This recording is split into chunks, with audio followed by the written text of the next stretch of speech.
ഹേ മാൻ, എന്തല്ല പറഞ്ഞോ. എടാ ഒരു എത്രയാ? ഞാൻ ടെക്സ്റ്റ് ചെയ്തിട്ടുണ്ട്, കുറച്ച് സീനാണ്. കണ്ടു. സ്ഥിര ഉടായ്പ കടായിരിക്കുമല്ലേ?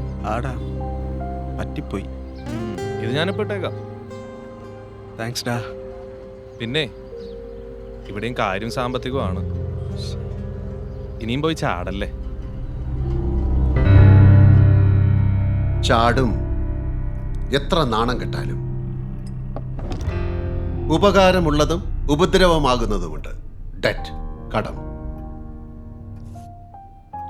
അറിഞ്ഞു വേണം എടുക്കാൻ, അറിവുള്ളവരോട് ചോദിച്ച്. ഹെഡ്ജ്. കളിയല്ല, കാര്യം സാമ്പത്തികമാണ്.